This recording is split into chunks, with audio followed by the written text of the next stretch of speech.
In this video, we're going to work some problems related to the limiting reagent and reaction yield. So let's get started. Nitrous oxide reacts with oxygen gas to form nitrogen dioxide, a dark brown gas. In one experiment, 0.886 moles of NO is mixed with 0.503 moles of O2. Calculate which of the two reactants is the limiting reagent. Calculate also the number of moles of NO2 produced. Well, the limiting reagent, which one is going to run out first? The NO or the O2? Well, for every 1 mole of NO, or for every 1 mole of O2 used, 2 moles of NO are used. So you could imagine that if it was like the exact right amount of O2 and NO, it would be, you would have 0.503 moles of O2 and then 0.503 times 2 moles of NO. 0.503 times 2 is like something 1 point something. So you're going to run out of NO first. NO is the limiting reagent. So the idea is once 0.886 moles of NO is used, then the reaction can't go any further. So we want to calculate, if we want to calculate the amount of the moles of NO2 produced, we want to use this 0.886 moles of NO.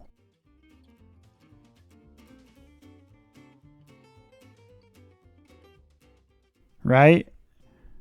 Okay, so now we just do stoichiometry. So for every 2 moles of NO, 2 moles of NO2 are produced. So these cancel, so the number, it's going to be 0.886 moles of NO2. And that's your answer. Propane is a component of natural gas and is used in domestic cooking and heating. Part A, balance the following equation representing the combustion of propane in air. All right, so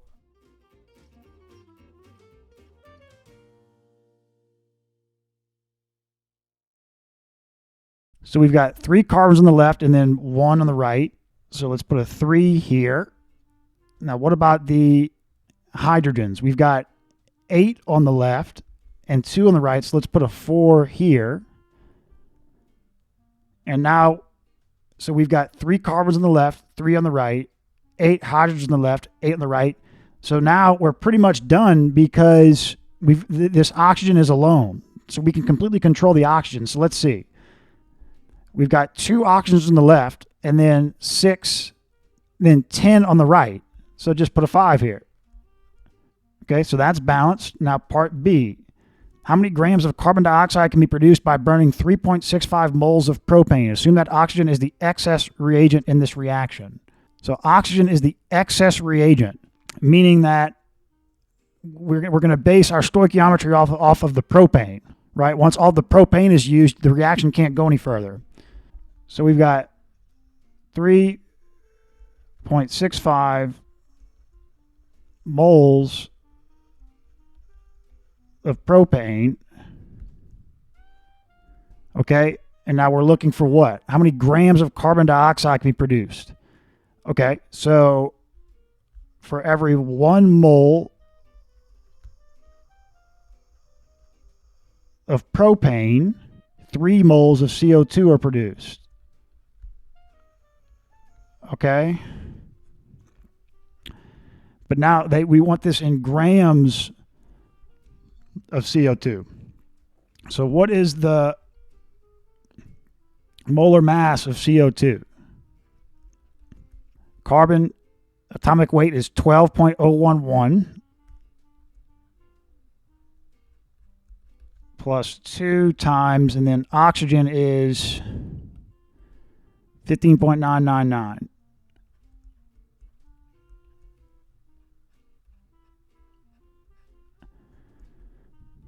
Okay, so we've got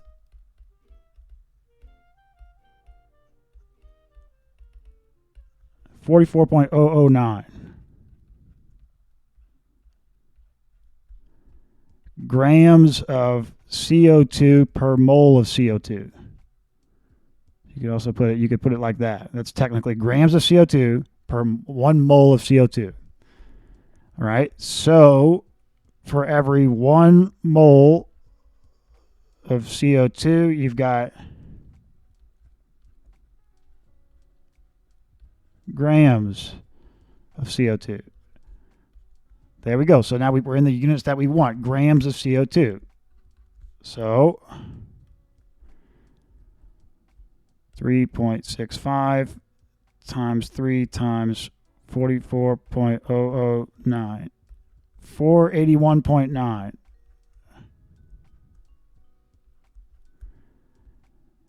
grams of CO2.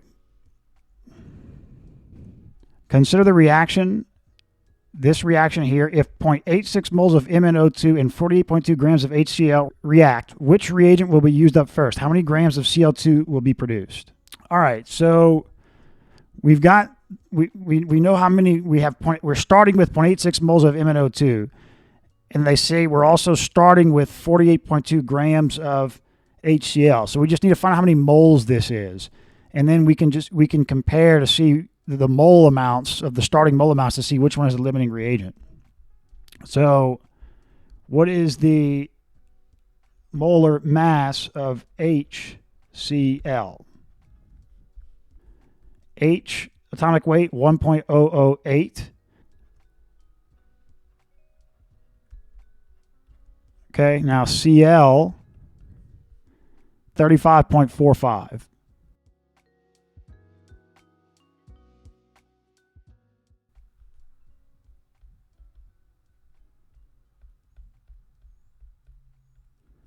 $36.46.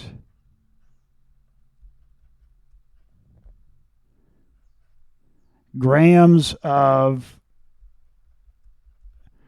HCl per mole of HCl. All right, so if we've got 48.2 grams of HCl, then how many moles of HCl do we have? 36.46 grams of HCl per 1 mole of HCl.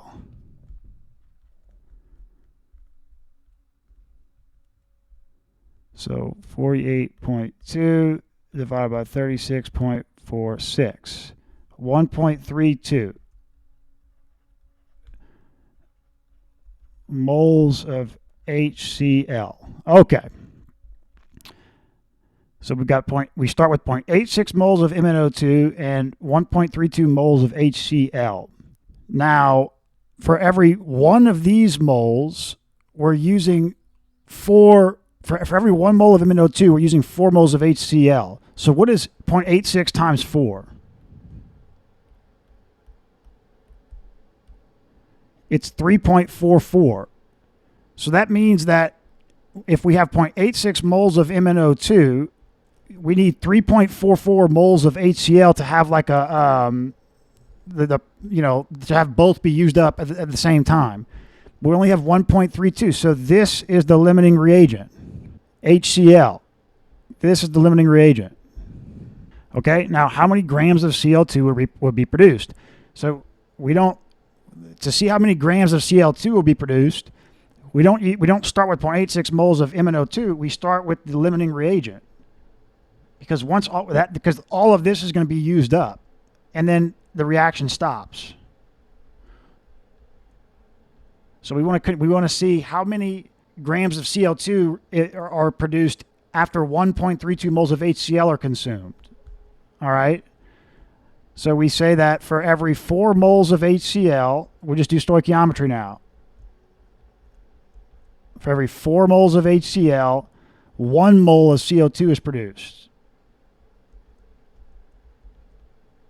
Because this is a balanced equation. They already have it balanced for us. Okay. Now, what is the molar mass of of just Cl2? Well, this 35.45 was the atomic weight of chlorine. So we've got 2 times 35.45, 70.9 grams of Cl2 per 1 mole of Cl2. So for every 1 mole of Cl2, these cancel, we've got grams of Cl2. Okay? 1.32 times 70.9 divided by 4. 23.4 grams of Cl2, right? That come from this 1.32 moles of HCl consumed. So that's how many grams of Cl2 are produced. Hydrogen fluoride is used in the manufacture of freons, which destroy ozone in the stratosphere, and in the production of aluminum metal. It is prepared by this reaction, so this is balanced. In one process, 6 kilograms of CaF2 are treated with an excess of H2SO4 and yield 2.86 kilograms of HF. Calculate the percent yield of HF. Okay, so percent yield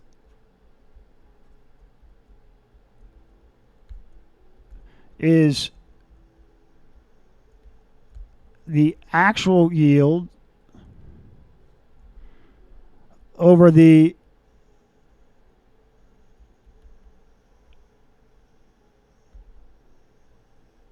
theoretical yield,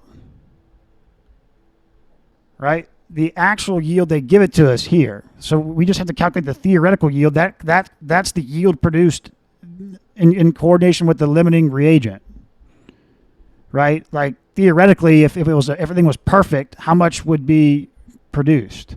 Okay, so the 6 kilograms of CaF2 are treated with an excess of H2SO4. So this is this is in excess. So once this runs out, the reaction stops.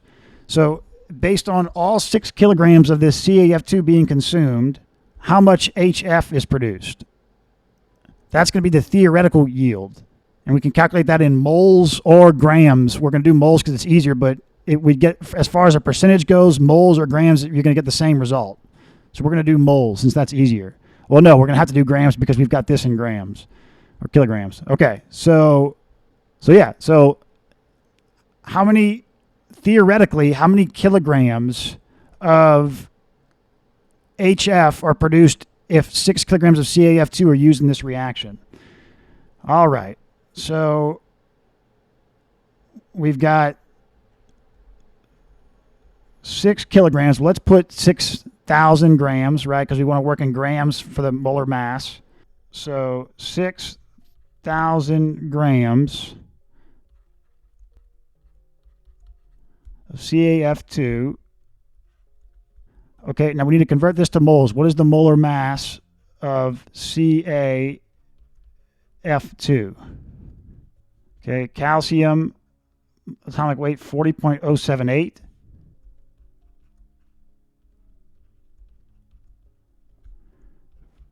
Plus 2 times now fluorine,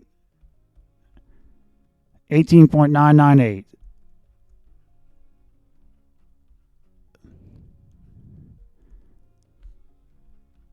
All right.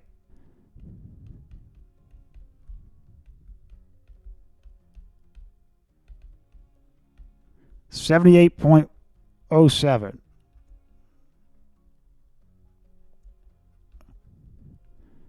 Grams of CaF2 per mole CaF2. All right. So we've got 78.07 grams CaF2 per 1 mole CaF2.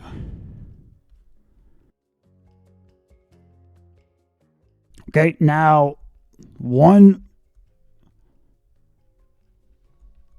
mole CaF2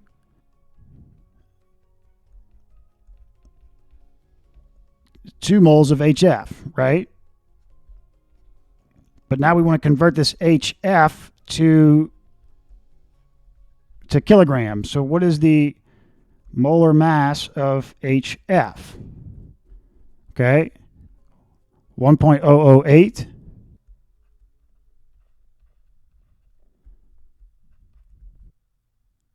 Okay, fluorine 18.998.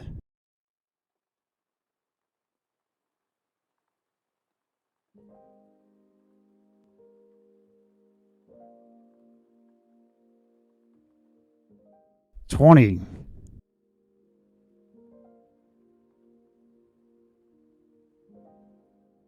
All right, so we've got 20 grams of HF per 1 mole of HF.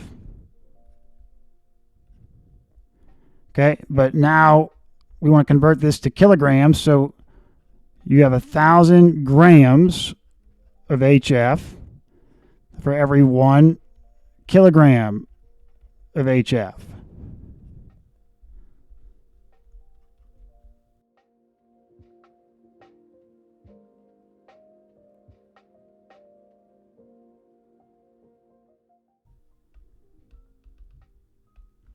$3.07.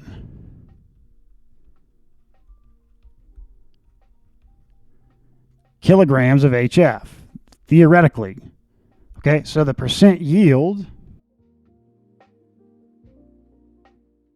is the actual yield, which is 2.86 kilograms, divided by the theoretical yield, right? Expressed as a percentage. So 2.86 divided by 3.07, 93.2%.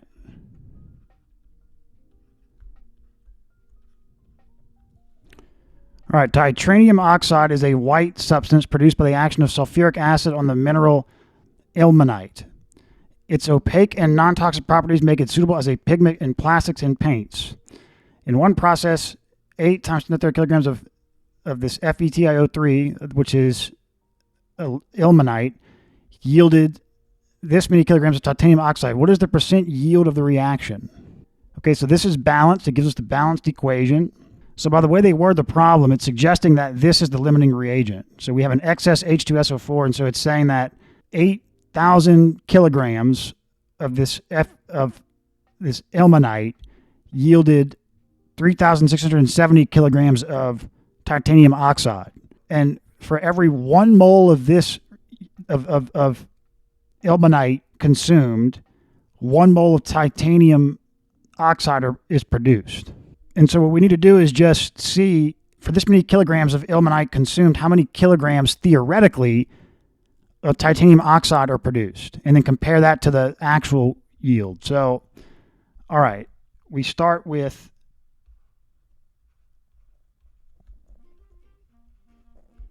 kilograms of FeTiO3. Okay.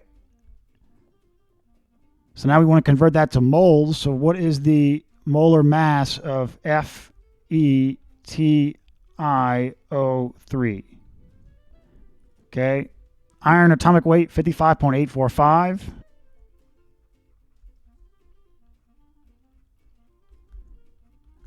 Okay. Titanium 47.867.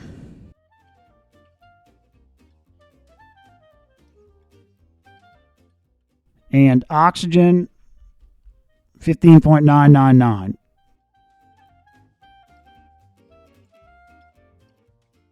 Okay.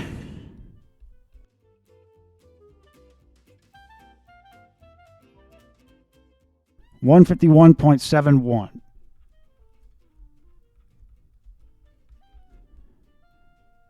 Grams of FeTiO3 per mole of FeTiO3. Okay. So that's in grams.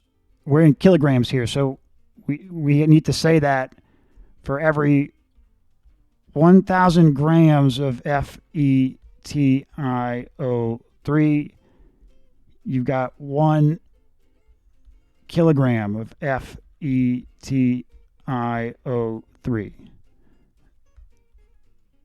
Okay.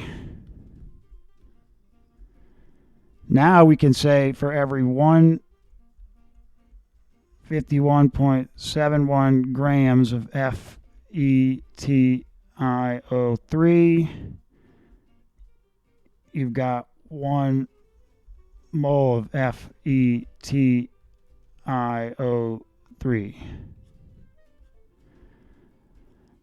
Okay, now we say what? Now we convert in the chemical equation to this.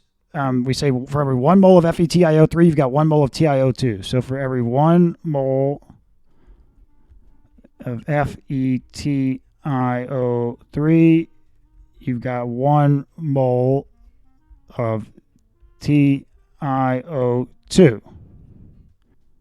All right, so now we're in moles of TiO2. Now we want to convert this to grams. All right, so we need the molar mass of TiO2. Ti was, the atomic weight was 47.867 plus 2 times, and oxygen was 15.999. All right, so 47.867 plus 2 times 15.999, 78.87.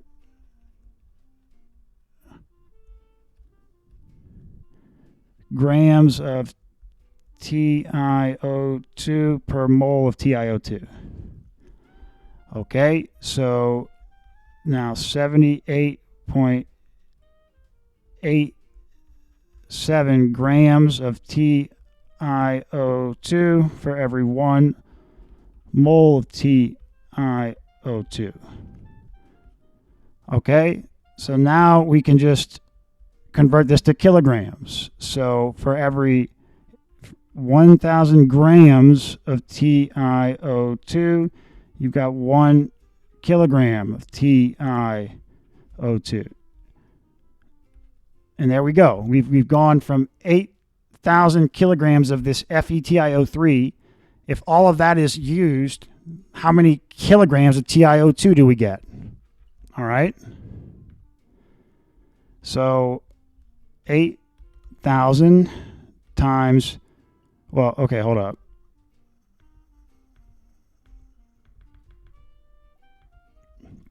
These thousands cancel. Okay, yeah. So we've got 78.87 divided by 151.71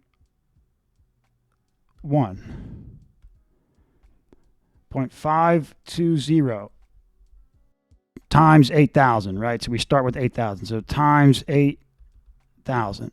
Okay, so 4159.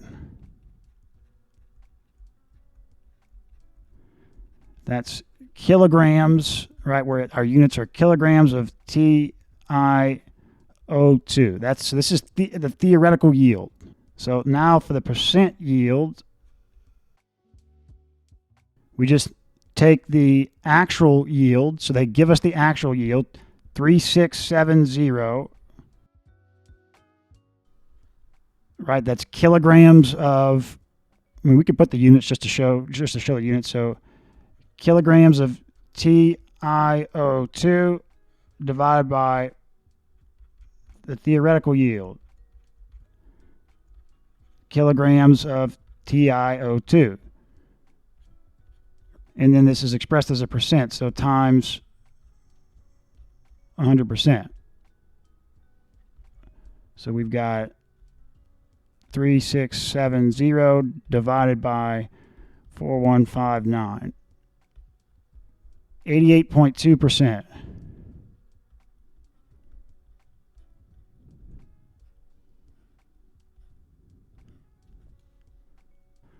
Okay, last problem. When heated, lithium reacts with nitrogen to form lithium nitride, and they give us the balanced equation. What is the theoretical yield of lithium nitride in grams when 12.3 grams of lithium are heated with 33.6 grams of N2. If the actual yield of lithium nitride is 5.89 grams, what is the percent yield of the reaction? Okay, so it doesn't give us the limiting reagent here. We're going to need to figure that out. So we need to see how many moles, 12.3 grams is how many moles of lithium, and 33.6 grams is how many moles of N2. And then we can compare the moles to see which one is the limiting reagent. So, okay, what is the molar mass of lithium? 6.94. So 6.94 grams of lithium per 1 mole of lithium. Okay, what is the molar mass of N2? Okay, 2 times 14.007.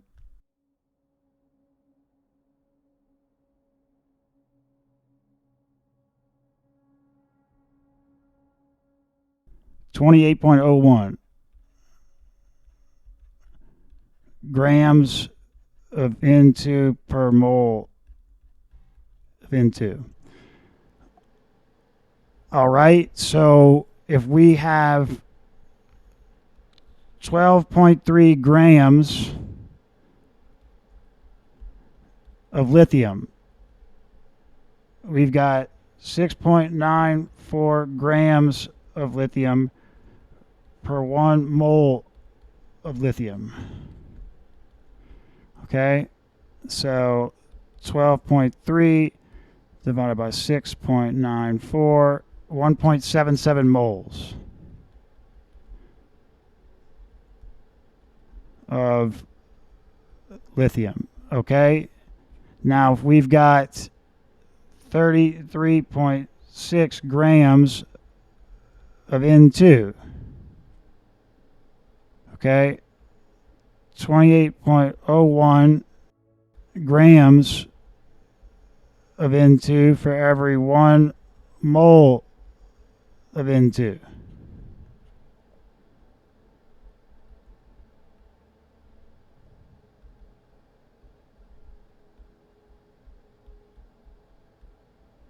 $1.20 moles of N2. Okay, so now that we know how many moles we're starting with, what's the limiting reagent? Well, for every 1 mole of N2 consumed, 6 moles of lithium are consumed. So to have like the stoichiometrically perfect amount, we need 6 times this. And this is not that. This is not 6 times 1.2. So the limiting reagent is lithium. Okay, so we can calculate the grams of lithium nitride produced using the limited reagent. So we start with 1.77 moles of lithium. Okay, now from the chemical reaction, for every 6 moles of lithium consumed, 2 moles of Li3N are produced. Okay, and so we've got this goes to 3.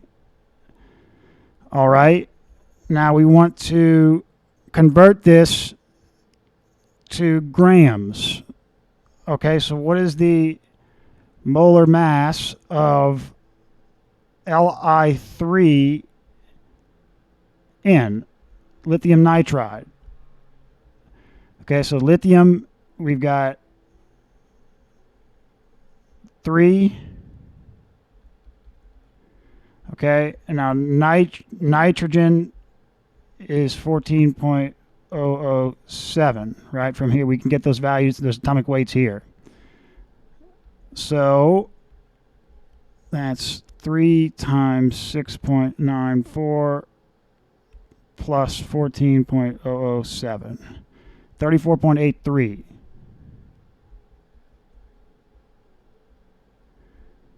grams of Li3N per mole of Li3N. Okay, so 1 mole Li3N, okay, for every 34.83 grams of Li3N. Okay, now that's what we're looking for, grams of Li3N. So you got 1.77 times 34.83 divided by 3, 20.5 grams of Li3N. All right, that's theoretically. But if actually, once they weighed the actual amount, it was 5.89 grams. So what's the percent yield of this reaction? Percent yield. Okay, and I'll put the units just to show it. So 5.89 grams. The actual yield of Li3N over the theoretical yield, 20.5 grams Li3N, right? The percentage is going to be unitless. This is unitless. So 5.89 divided by 20.5, so 28.7%